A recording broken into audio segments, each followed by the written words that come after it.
evacuations. We are taking you live to Perth now. We're hearing an update on tropical cyclone Ilsa as it tracks towards the Kimberley coast. We're listening here to the WA Fire and Emergency Commissioner, Darren Klemm. Keep up to date with alerts and warnings on the Emergency WA website. As I've mentioned previously, a team of 26 personnel have arrived in Broome, Karratha and Port Hedland, and a task force comprising 6 additional State Emergency Services vehicles and drivers are arriving in Port Hedland tomorrow. 10 SES volunteers and a task force team leader arrived in Port Hedland today to support that task force, and another 10 SES volunteers and a team leader also arrive in Karratha tomorrow. This will bring a total of 97 additional personnel into the Pilbara and the Kimberley to support local crews.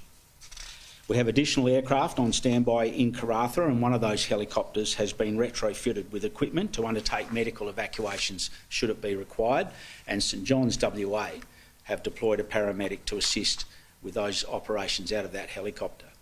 We're continuing to contact remote Aboriginal communities, pastoral stations, mining camps and tourism operators to ensure they remain informed.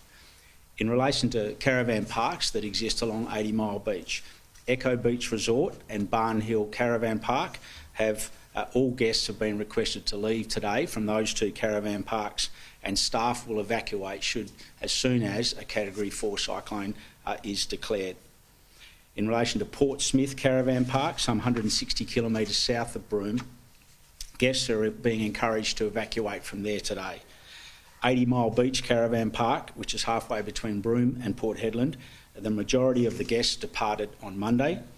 60 guests remain, however they will evacuate once a yellow alert is issued, and the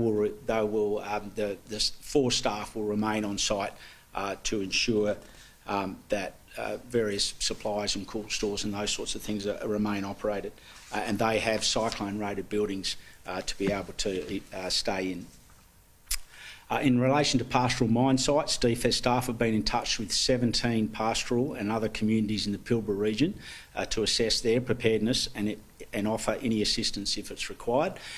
Those 17 stations range all the way from having no one at them currently to people going to remain in place to some of those people that are going to leave. DFES have also contacted 12 mine sites that are in the potential impact area. 3 of those mine sites are evacuating all of their personnel, 2 are still deciding, and 7 have suitable cyclone buildings and sufficient food and water supplies for the passage of the cyclone. In relation to the Kimberley remote communities, Bidjadanga, there are approximately 600 to 700 people in that community, and we're looking to firm that number by 10 a.m. tomorrow morning. Vulnerable residents have been transported to Broome by Royal Flying Doctor Service, and we have the capability to evacuate the rest of those people, if required, back into Broome. Fresh food supplies have been transported in there as well as fuel, and they have adequate supplies for the next 7 days. Warralong community intends to leave that community today, and there's been no people identified in the community with major medical issues. Yeah, we'll be staying across that story for you as that cyclone tracks closer to the coast over the next 24 to 48 hours.